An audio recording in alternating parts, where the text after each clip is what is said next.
Let's talk about these words. Awareness, opens, worlds. What does this affirmation even mean? Awareness is what you put your attention on. It's the quality of your presence, it's the quality of your focus, and you can, for example, be thinking about, did they get the note, did they not get the note? Is their tone good or is their tone bad? That's one kind of awareness. And that's a quality of awareness that we are moving away from. Instead, we're looking at a quality of awareness that opens up worlds. What is a world? Well, a world is any kind of domain where things relate and there's richness and interconnection and dynamism and movement. It's not necessarily a 3D spatial world. It can be a world of sensation, a world of imagination, of stories, of emotion, simply a world of beauty, even. I would go so far as to say it's your responsibility as a musician to cultivate your awareness such that it is the kind that can open up worlds. That goes for both when you're listening and when you're playing. We're going to get to the application and the playing part in the next lesson. This lesson is really first about cultivating how you receive music and receive sound so that you can be a better producer of it as well. Why do we want this? Well, that can be a little bit of a rabbit trail. Why?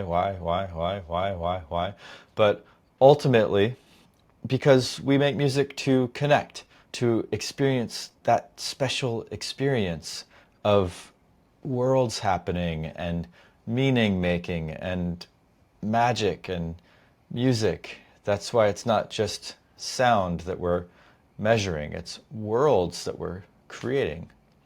How do we do it? By opening up our imagination, by listening to our whole being and our whole bodies and whatever comes through.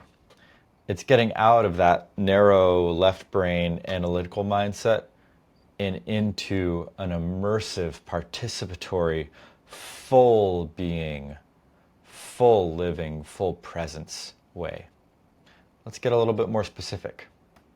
You might come up with imagery when you're listening. You might feel emotions. You might think of stories. Romeo and Juliet, for example, is a story. You might even experience smells. I experience a lot of smells when I'm listening to music. I guess hard to explain. Sensations, memories, or pure beauty even. Just the experience of, wow, this is such a beautiful world. Oh, or such an ugly world, right? Architecture.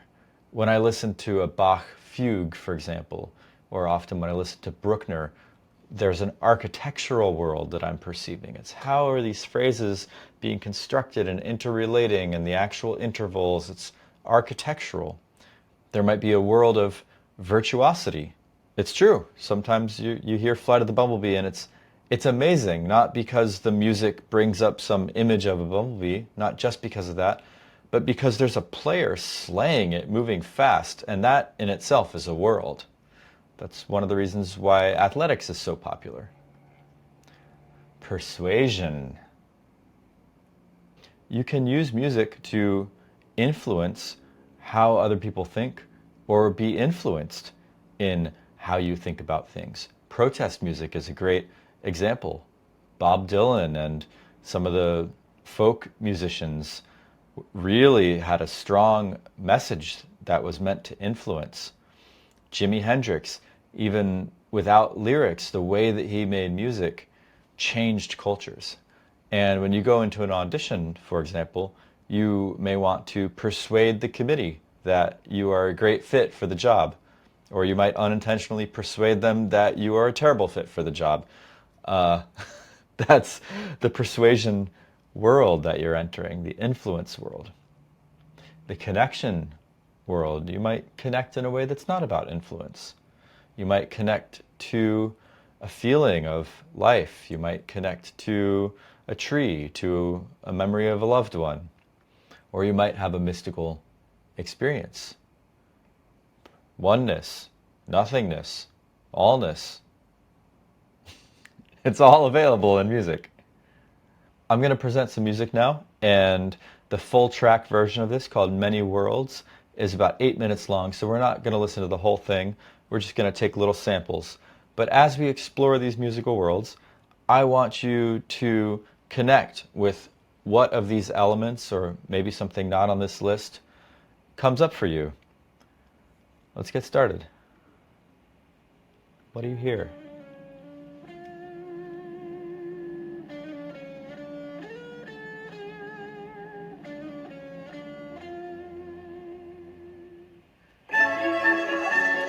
How does your body move?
I can really smell this one. There's like...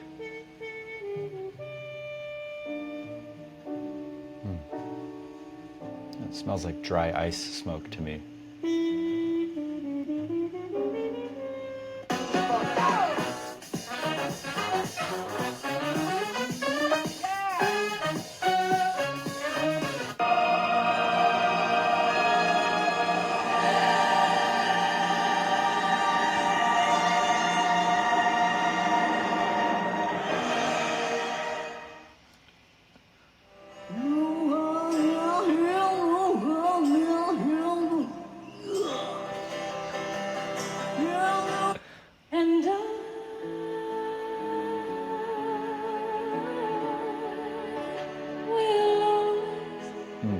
I smell this one too. It smells fresh, like citrus to me. All right, same chord progression, totally different melody.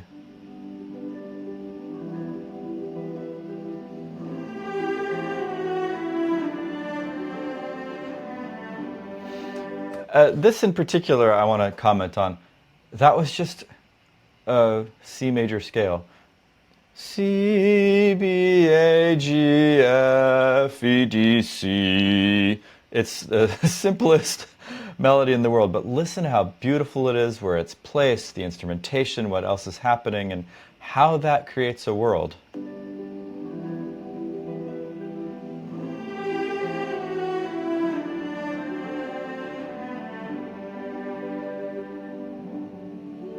Worlds are not about complexity. It doesn't take a lot to create a world. I was just looking at a jazz video of a guy playing a conch shell. He's got 3 notes on it, but man does he groove, man does he create a feel of virtuosity and architecture and sensation and beauty and maybe even persuasion that this is super cool and everybody should play conch, and kind of mystical even.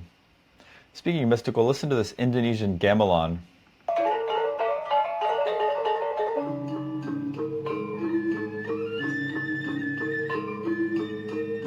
Like, what are they even accessing? It's a totally different state of consciousness. Very cool.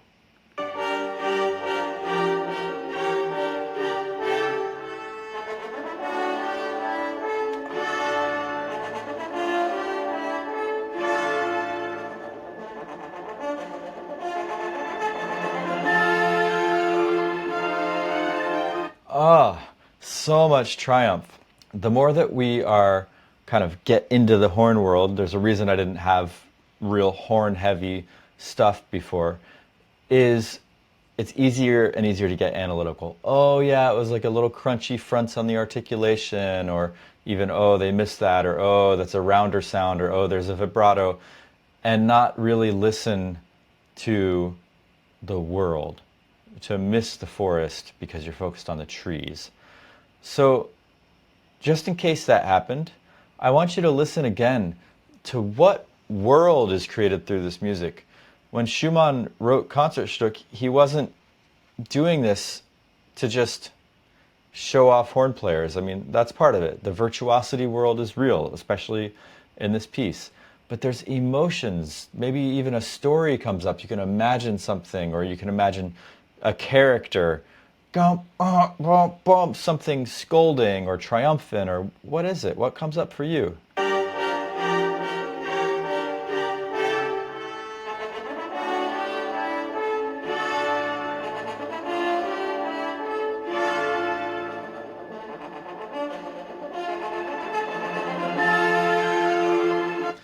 And I saved one of my absolute favorites for last. This is Lowell Greer playing Mozart slow movement. And just listen to this.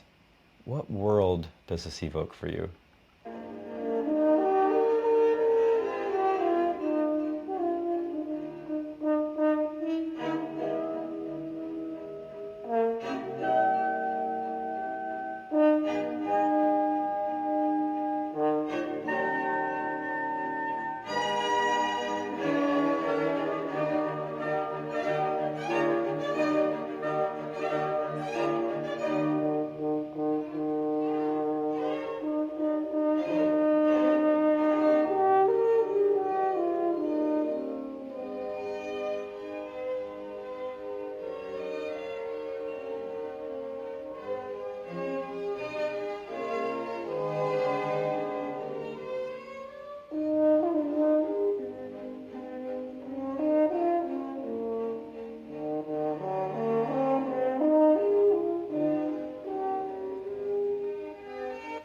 What's beautiful is that this is a continuation of the lessons that we have. That energy will organize the details of the front, the body, and the transition. Well, the world will organize the energy. So if you're living in a romantic world, like for example, I can almost imagine Lowell here as someone good-natured, his arm around someone, consoling them, telling them it's going to be okay. Life is sweet. Don't worry. Don't forget, life is so sweet. That organizes the energy, and the energy organizes the fronts, the bodies, and the transition. And then you get notes like dum dum da. Let's listen again. It's so sweet.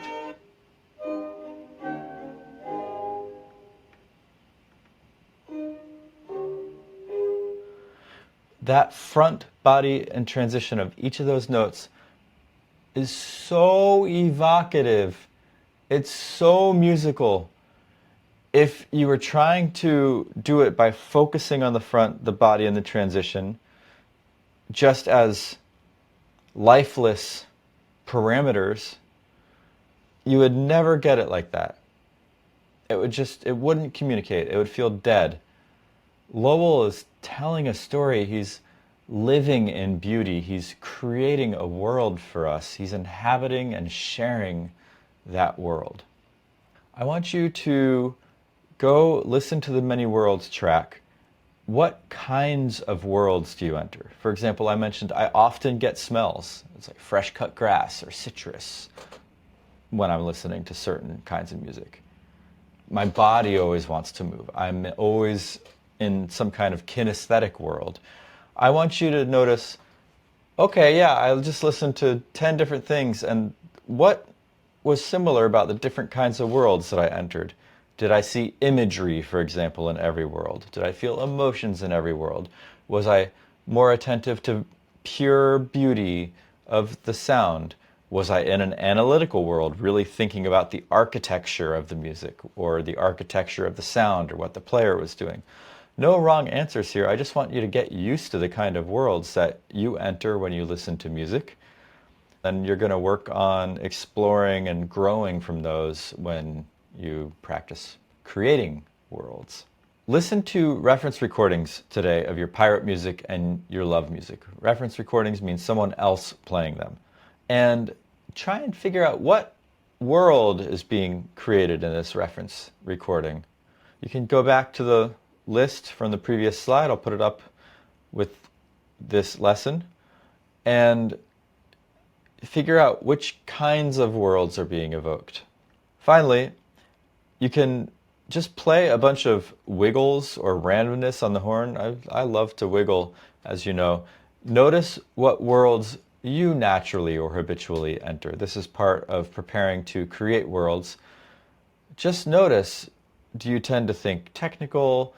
Do you enter emotional worlds? Do you enter kinesthetic groove worlds? Do you kind of go into a mystical, meditative oneness with the universe? Do you go into a self-critical world? No wrong answers. Just take note. Enjoy listening to all this music. We are here to make music. If you left this course and you only just polished your sound and did a bunch of exercises, but you didn't up-level your musicianship, I wouldn't consider my job done. To recap, we found out already there's a front, a body, and transition to every note. Fine. And there's physical parameters to making those happen well. Then there's the energy of the moment that really organizes the front, the body, and the transition. And then there's the world that you're in. That is what organizes the energy. To make an analogy, you might think of a relationship. And in that relationship, there's many, many different contexts and worlds, and sometimes you're feeling one way and sometimes you're feeling another way, aka the energy is changing as a result of how the relationship is evolving and what you're doing and what you did yesterday and what you're going to do tomorrow and how other aspects of your life are. You're inhabiting an entire world. And that world is going to have very different energies. Sometimes you're going to want to say, I love you. Other times you're going to say, hey, I need some space and want to take a nap. And you're going to feel those energies.